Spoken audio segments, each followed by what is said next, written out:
I'm James Shillinglaw for Virtual Roadshows Selling Luxury Travel. Now, you have to be able to design the perfect luxury tour, in this case, perfect luxury trip. And we have four folks here that are great at doing this in all over the world and different destinations. And we're going to talk with them about that. And, tour operators and sort of guided vacation companies often have that perfect luxury tour for high-end clients. And these companies offer a variety of programs and tours that can really satisfy those clients. So this panel features top luxury operators and destination management companies that offer a variety of destinations around the world. And you're going to hear from, and raise your hands so they can say, from Kiran Nambiar from ANZCRO. Say hi, Kiran. How are you? Yeah. You hear from Ashish Sanghrajka. I said that right, I think. Big Five Tours and Expeditions. I've had to say that enough over the years, so I better get it right. You've gotten it down pat. It's quite I good. know I'm getting good. It's kind of scary. And then we have Ryan Grissett, who's from Collette, who's the regional director of sales. And finally, my good friend Bertrand Collignon, who's the president and CEO of Decouvertes DMC. And Hello, everyone. very good. So we're going to talk to them about a lot of things here in the next few minutes, and you're going to hear it. And well, let's get right to start it off. So the first question, I want each of you to briefly describe your company and what it offers. And let's start with you, Kiran. ANZCRO. What is ANZCRO and what does it offer? Thanks, James. ANZCRO is a DMC. We help travel advisors with incoming vacations into Australia and New Zealand. We can also help with Fiji, Tahiti, and Cook Islands. Our core competencies are product depth. We have an incredible array of product, which is all coming to us through API connections. We are really good with customization of itineraries. All we need from advisors is a brief on what their clients are after. Every itinerary that we make is curated based on the brief that we get from the advisors, and we turn around a customized itinerary with availability and a quote in about 1 or 2 business days. Fantastic. So that's in it. And you're a great tour operator. I know you well. And let's turn to Ashish of Big Five. Talk a little bit about your company and what it offers. So Big Five is a leading pioneer in sustainable, custom-tailored itineraries all over the world. I was actually asked this question at a conference about 3 weeks ago and said, what does Big Five do? And the answer is simple. We get you as close as possible to the real thing without getting you killed.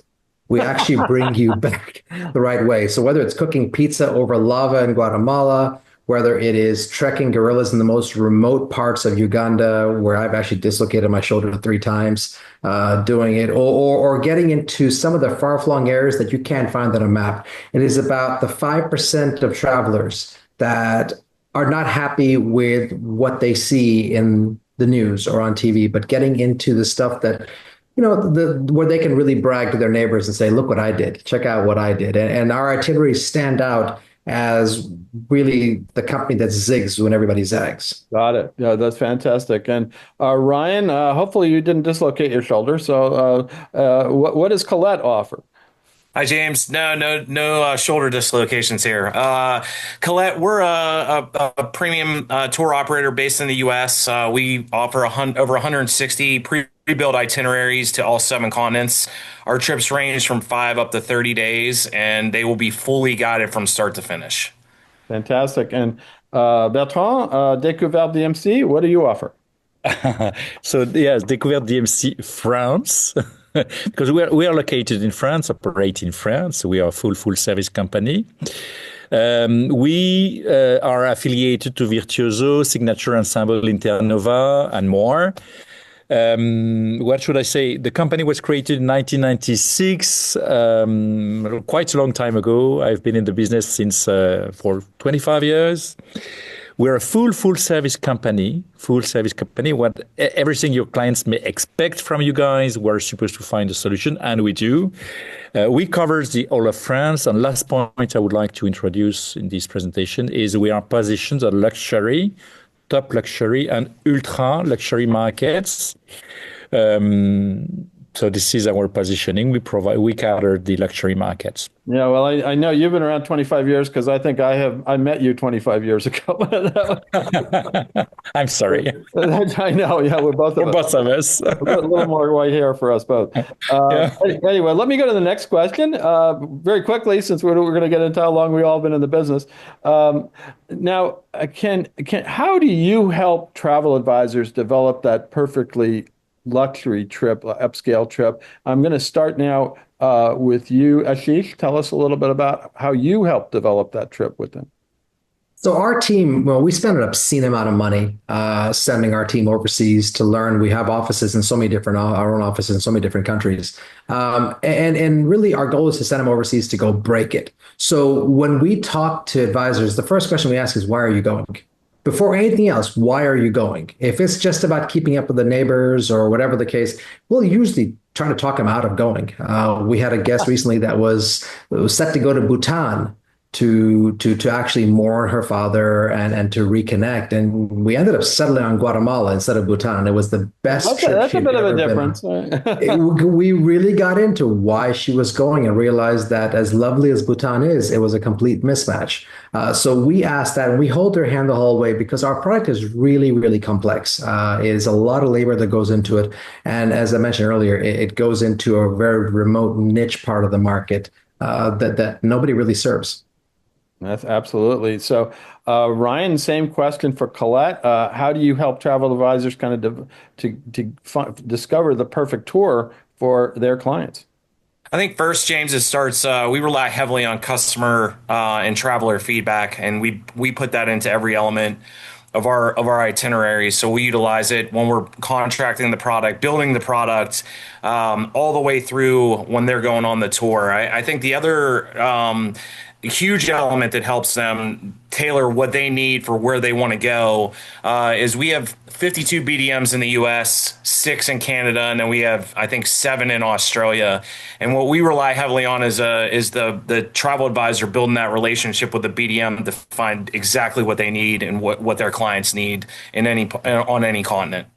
Okay, and let's move to Bertrand at Decouvertes DMC France. How do you help travel advisors really devise that perfect luxury trip to France for their clients? Yeah, really, I really appreciate the question because most people say, what do you provide? In fact, the way you turn the question is, how do you provide? And how do you do to create the value? And this is really a very good question for us. So in fact, we have several departments in the company, and I want to talk about organization here as a first. First, in this company, we work remote, making that except on Tuesday, and we have mainly 3 gangs in the company. One first gang is called the experience designers, the people that design the itineraries for you. The second one is a customer care managers department, and the third one is, of course, the operations. If when you will receive any request from you guys, as we work remote, the experience designers, every morning at 10, they have a remote meeting on Google Meet. And this meeting may last 2 hours, up to 2 hours. Every morning, this morning, I attended this meeting that lasted 1 hour. And what we do here, we read at loud every single request, and we start brainstorming about how we collectively envision to serve every single request. We are French, so that means that we debate a lot, so we bombard about ideas. That's why it goes 2 hours. All right. Yeah, one of us, that's why it lasts. But we have a lot of benefits here. And one of the benefits is that one of us knows that because this is mainly nine ladies, knows that she's in charge of the next request, and she takes notes of the brainstorming of the team, making that most of the time, while you need one hotel, you will receive 3 offers, 3 different hotels, because one of us will say, this hotel would be fantastic for this couple. The other one say, no, that one, etc., making that the same day. What you will receive is a draft itinerary. This is not a quote. This is, in fact, what happened is you started a creative conversation with your clients, and we want to continue this creative conversation, aiming to to really address your dream experiences while in France. No, And we'll continue that way, trying to push the line as far as we can on these creative aspects. At any moment, the client can say, okay, now send me numbers. And we'll continue that way until we have a go. And then when we have a go, this booking goes, of course, to the operations that makes all the travel documents and the reservations. As well, it goes to the customer care department. One of the customer care managers will jump into the conversation and is here to address any possible details. Is here your angel from the moment of the booking to the moment your clients are out of France, and is here to address, in fact, two levels of details.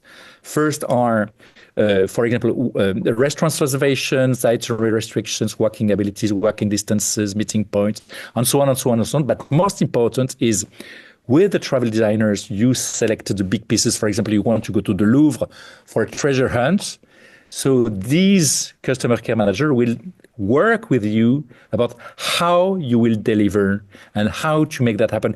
If, for example, you have two kids, two boys heading to the Louvre, this is a difficult challenge, 11 and 13. What we want is that for a moment they forget this, and out of the Louvre they say, "Ma'am, double hands up, that was fantastic. I really love visiting this museum." Wow. This is what is luxury. This is what we do, and this is how we create value for our clients. Who knew it was so complicated for one trip? I guess. Exactly. But we really are into the details, and we really make sure that we serve you wherever you want to go. Okay. Got it. Well, let me move to Kiran at ANZCRO. I'm sure it's equally involved, but tell us a little bit about how you help travel advisors develop that perfect luxury trip. As a DMC and experts for Australia and New Zealand, we believe we add a lot of value at every level of the itinerary planning exercise and delivery, of course. But I think our core competency would be customization. So we have the ability to customize vacations into Australia and New Zealand to the nth degree based on what the customers are seeking. So if you get a request for a quote for example, for like a honeymoon couple that's coming to Aussie or New Zealand, we ask like hundreds of questions about what are they really after in terms of the experience that they're seeking. So if it's a honeymoon couple that loves Lord of the Rings and wines, and there's another honeymoon couple that likes wildlife and walking, then the itineraries we deliver is quite different from each other. So we pick the right regions within Australia and New Zealand, and in a region we pick the right products which will resonate better with what the clients really like. Right. So it's based on what they are looking for that we match products in Aussie, New Zealand to give them like a very, very customized experience. Well, sometimes I like wine, but I also like biking and hiking. Sometimes that doesn't work together. As I know from my time in New Zealand, put it that way. Yeah. It depends how far you go. I know. I was just in France, and they actually had a bus for us when we finished our bike ride because they knew we were drinking in the vineyard afterwards. So that's why. Anyway. Let's move on. Ryan at Collette. There are obviously a lot of components that go into creating that perfect luxury tour, premium tour. What are some of the things that travel advisors need to take account of and really know that you're doing for them? Yeah, I think, James, our first hallmark at Collette is cultural immersion. So our tours are all built entirely around the experience that you're going to have in the culture that we're visiting, no matter what part of the globe that we're going to. So our product team does an amazing job of, whether it's home hosted meals or cooking lessons or visiting the, pearl divers in Japan. I think those are some of the most memorable experiences for people when they're going on their vacations that travel advisors are putting them on. So that's our core when we're building out our itineraries. And then, the last part of the question is, I think it's tour managers are the most important element, or at least for our business. Right. Those tour managers are with them from start to finish, and they're really like traveling with a friend, and they're going to be well versed in the culture that we talked about, the language, the all the experiences that they're going to have, all the way down to if they run out of money, where's the nearest ATM to get more, but so we can buy more souvenirs. So I think those are probably the answers to those two questions. Fantastic. Now, return to you, Bertrand. What are kind of you talked a little bit about this, a lot about this, about the components that go into a luxury trip. But what would you tell travel advisors about the importance of those components? I think that as we mentioned, all of us, and I really like that, we see that the way we operate, all of us, is really very close, very similar. As at least for the DMCs, we try to really understand the clients and start from the clients, and which is for all of us, I think, the most important. And from that, when we really put your hand into really understanding your clients, what they want to achieve, what they want to do, you automatically find the right solutions for the clients.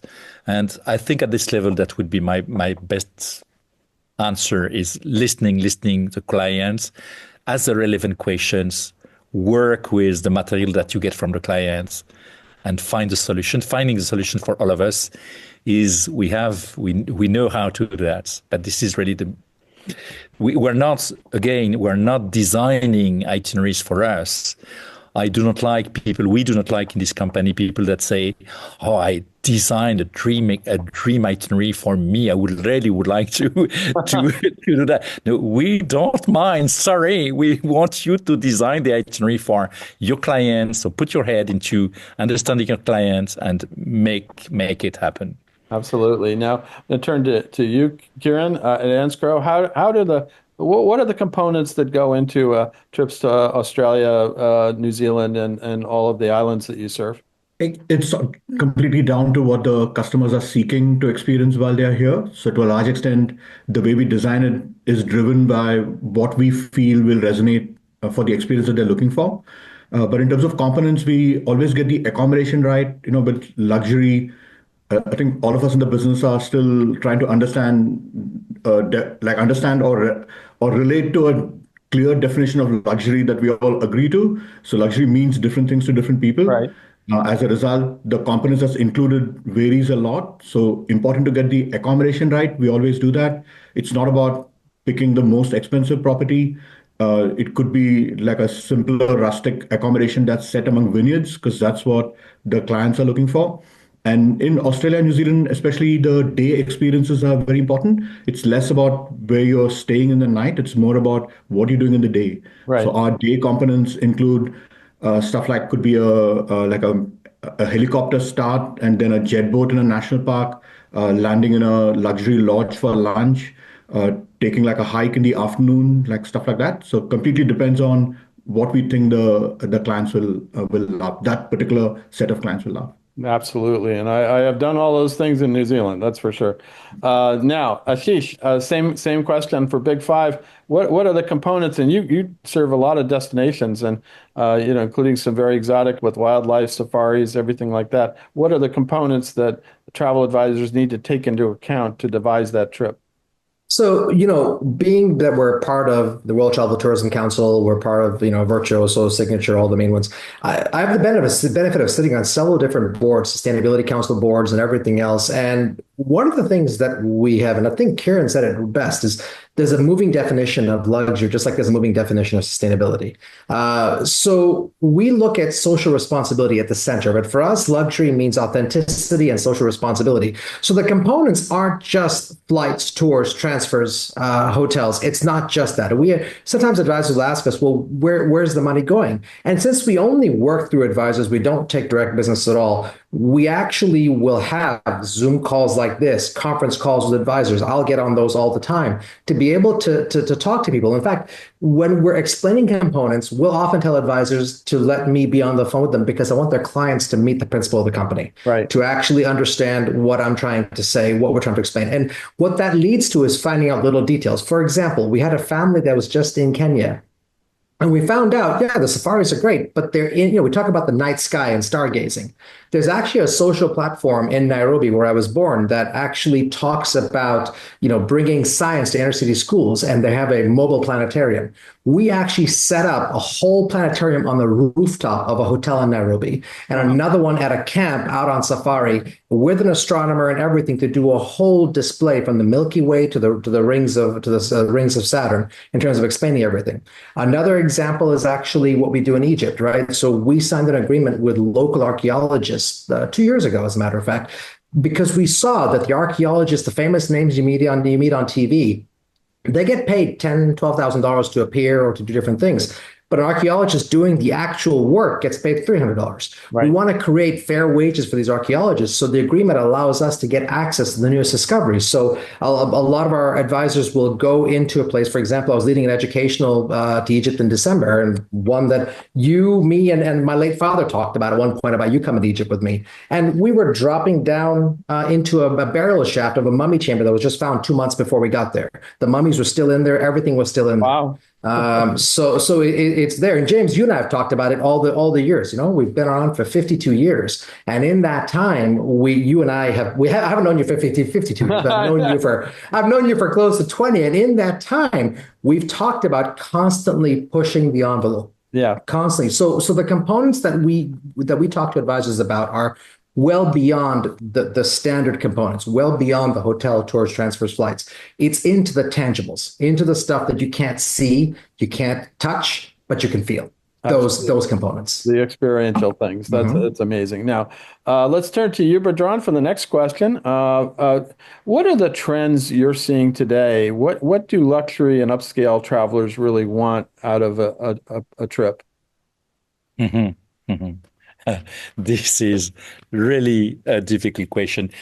At the same time, I think I will keep aligned with everything that has been said so far. That means that luxury, as she said, could be a lot of different things, and it is really into the eyes of the clients. So now the trend is. This is also a little bit a difficult situation because the political situation impact a little bit these trends, I may say. So, but what I believe is sometimes some countries are a place, or some destinations are places when we can rest really and breathe. And take a moment easily. And I think France is one of these destinations at the moment.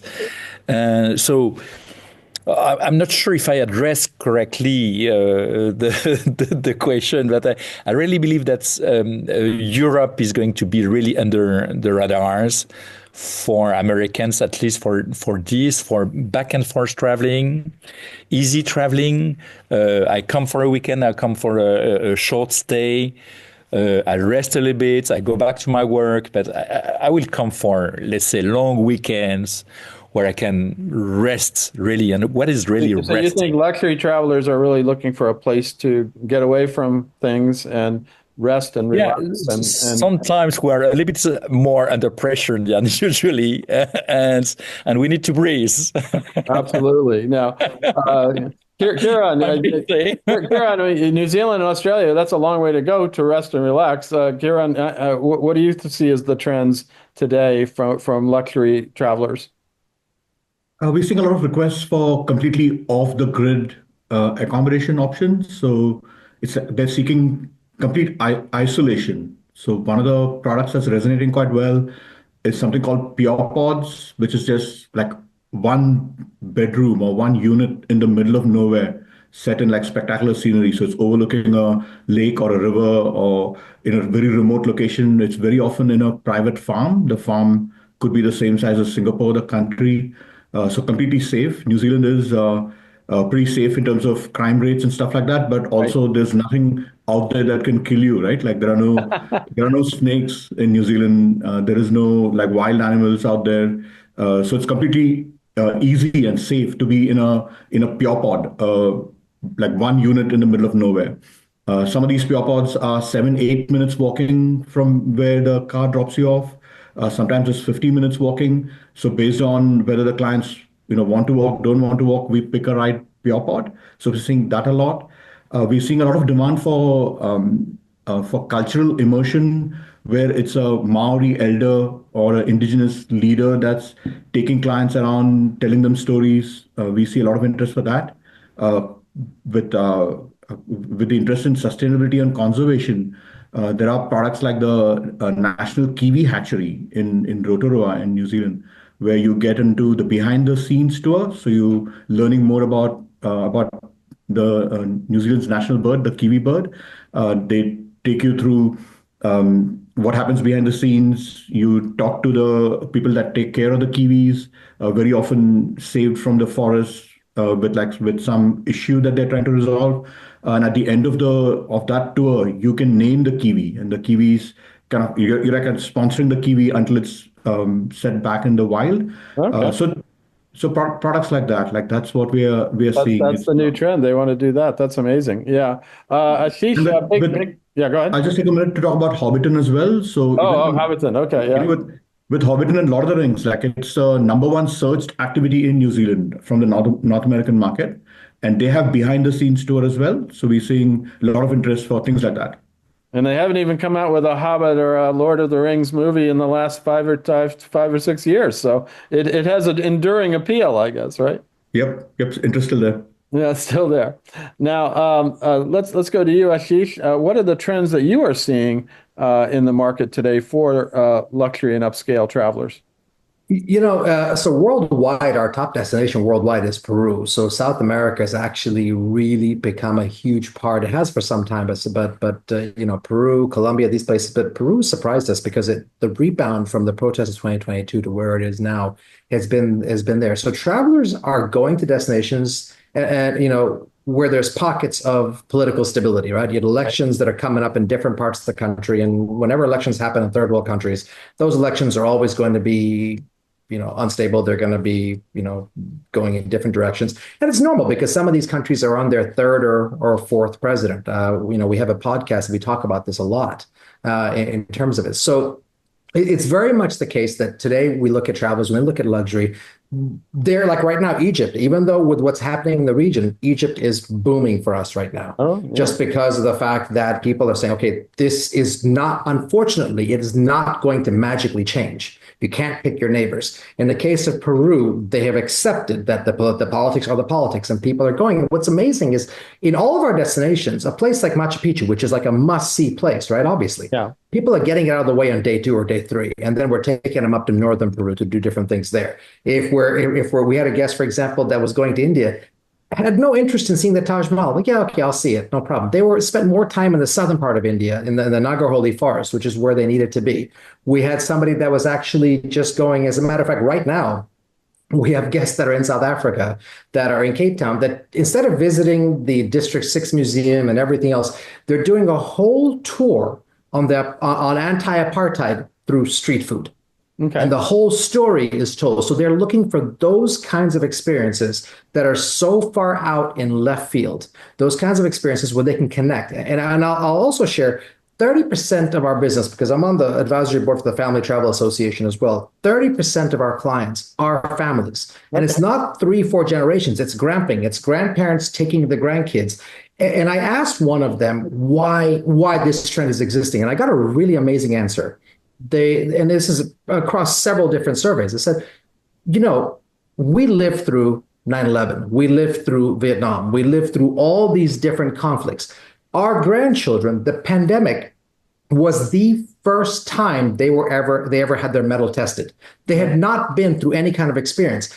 Besides a trust fund, what am I going to leave them as an experience that's going to shape their life? And travel is now a lifestyle. It's no longer a purchase. It's a lifestyle that feeds that conclusion.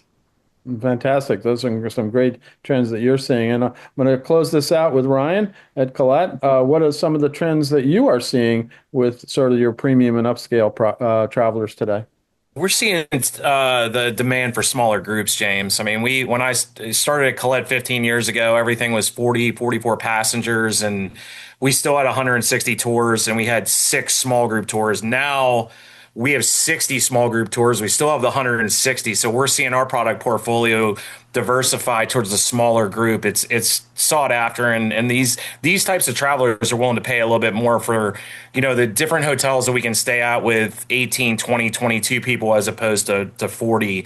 And also we've added a component of private touring as well, where you're going to pay a little bit more, but you get your own tour manager. So we're really seeing a shift towards that direction, at least on the fully guided tour side. No, that's fantastic.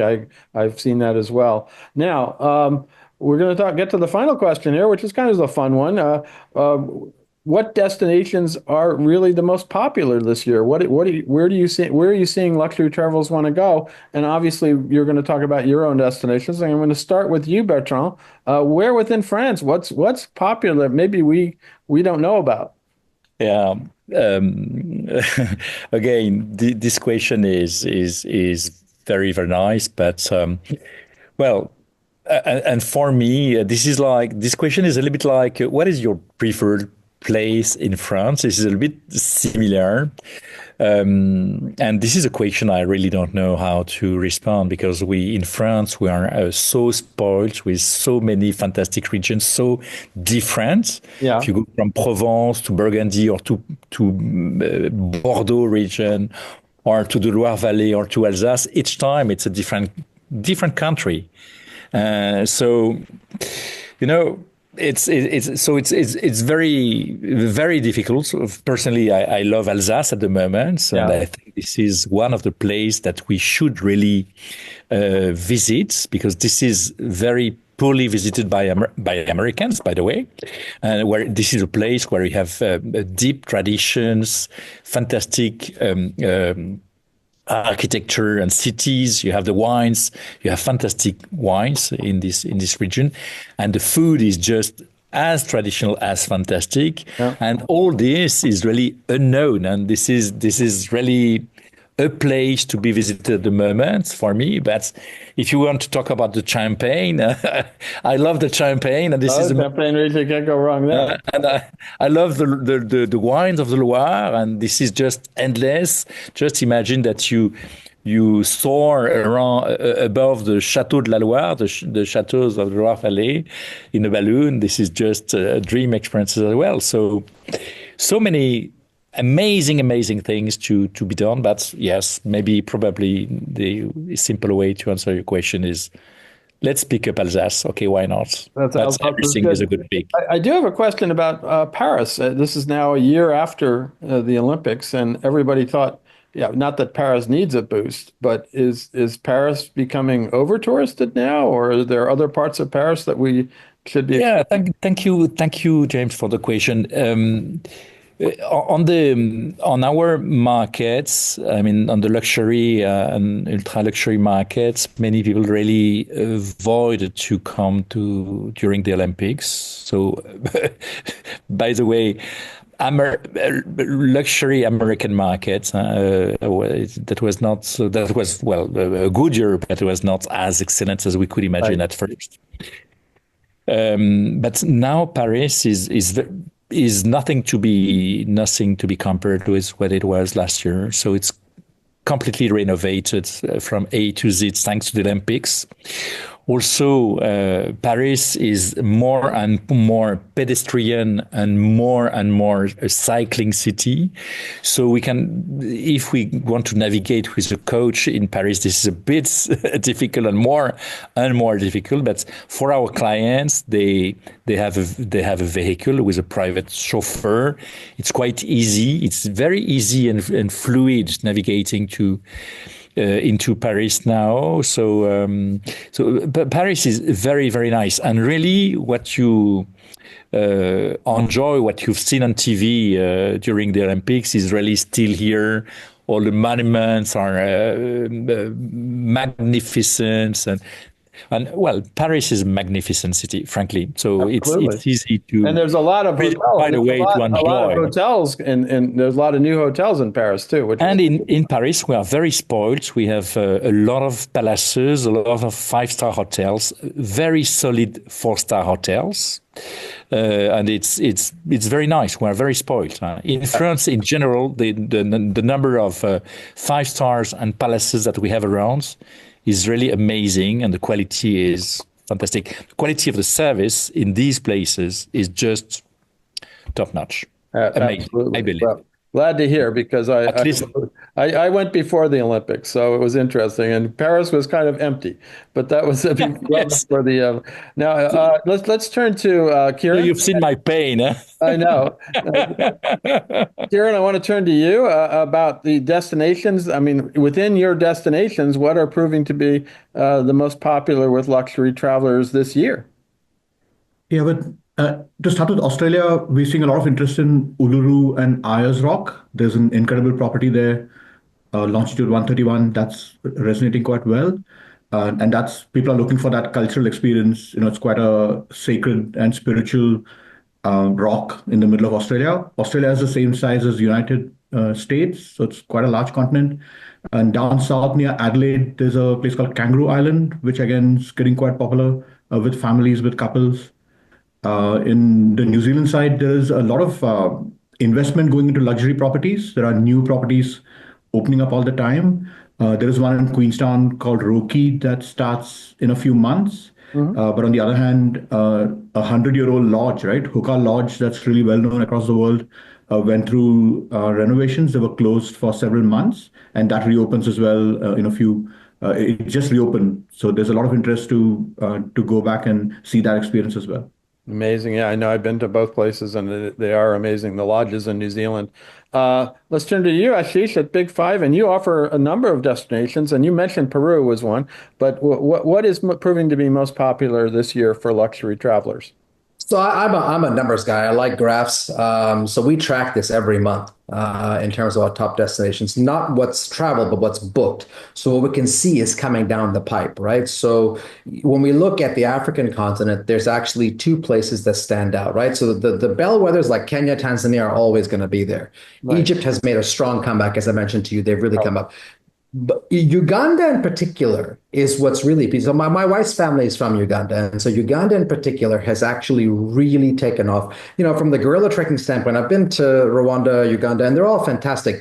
But the southern sector of Burundi, and now with the new lodge opening up in Kibali, which is the purest form of chimpanzee trekking that there is in all of East Africa, that's been what's driving that. When you look at Egypt with the gem now officially opening July 3rd, right? They say officially. Long awaited, right? I mean, I was just there in March. I was in the gem in December again. And in just a few months, there's new halls, but they put an official opening. It doesn't mean that they're actually going to be done building, because it's the largest collection of antiquities in the world. It's Egypt's message to the world to say, thank you for storing our stuff. Can we have it back? So it's going there. But then when you shift over to Latin America, yeah, Peru is popular. Argentina has really come up. The economics of Argentina were such, this is a country was known for just defaulting on IMF loans nonstop. They have currency issues, but their economy is stabilizing. And as a result, we're starting to see a lot of interest peak back up beyond Buenos Aires to other parts of Argentina.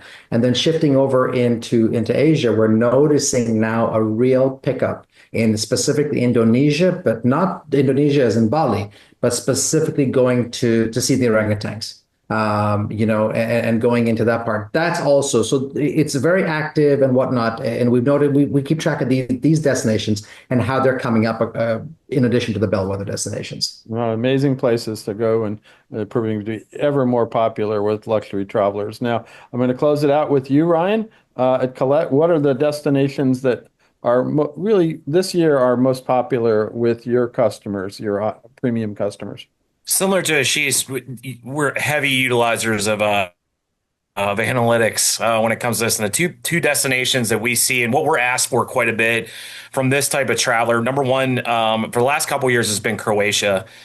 We do a private yacht tour, both south from Split to Dubrovnik, and then north from Split to Venice and hitting the islands of Croatia have been extremely popular.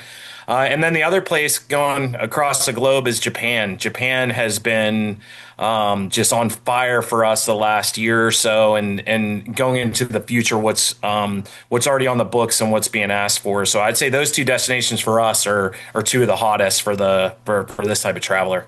No, great. That's great information. Now, I want to thank all of you. And first of all, let's get where can travel advisors go, a website, whatever, where they can go to get more information about your company and what it offers. I'll start with you, Kiran. ANZCRO, where can they go? Of course, come and visit us at the virtual stand at the show in a few days. ANZCRO.com is a great resource as well. It won 2 Magellan Awards in the US market last year for our website, the digital brochures, a lot of training material and marketing assets as well for advisors to promote Aussie New Zealand as destination. So on our website would be the first opportunity, and then meet us at the stand in a few days. Absolutely. And for Big Five, Ashish, where can the travel advisors go to learn about all the wonderful things, products, and destinations you have? Oh, it's very easy. I mean, it's big5.com, and actually at the virtual booth as well. You'll meet my colleagues, Paul and Carol. They're going to be on the chat that are there. We have multimedia videos embedded into our booth to be able to show some experience, including GoPro footage of a gorilla trek to show what it's like. So come by the booth, but big5.com. And you also on there, we sign up for our weekly blogs. We generate our own video content in-house, and we have weekly blogs that go out with this video content. So make sure you sign up for that so you get the videos. All of our content can be co-branded and shared pretty much on command, from videos to blog posts to itineraries. Fantastic. And Ryan, at Collette, where can they go to get more information about all of your wonderful destinations and programs? Same with the previous gentleman. It's Collette.com is the leaping off point for us. You can go sign up if you haven't already, and then it gives you access to the portal, which has our Collette University, all the marketing, access to all the marketing content, photos, videos, and then put you in touch with your local BDM. So same thing. Absolutely. And last but not least, Bertrand, where can they all go to get more information about Découverte DMC France?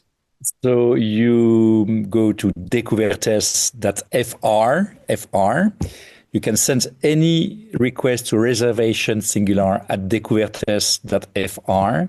On our website, I really encourage you to visit our university. I deliver every 2 weeks, and I just did before this webinar, a webinar on different topics. Today that was on the French golf courses. Okay. And you find these recorded webinars and this university. So you have any possible topics. Also, we have a wonderful blog with many, many articles. Don't hesitate to copy and paste. And also you have many hotels, many experiences, villas, and so on our website, which is, I believe, wonderful. So thank you very much, James, for this experience. Well, thank you, all of you, for spending some time with us today and telling our travel advisors what's available out there in luxury travel from your companies. And again, as you all urged, now you can go down to the virtual trade show floor and go to their booths and get more information. And I hope you've enjoyed this presentation with all our guests here, and hope you enjoy the rest of the show. Again, thank you all for participating. Thanks, James. Nice to meet you guys. Thanks again. Appreciate it. I'm James Shillinglaw and this is Virtual Roadshows Selling Luxury Travel and Insider Travel Report.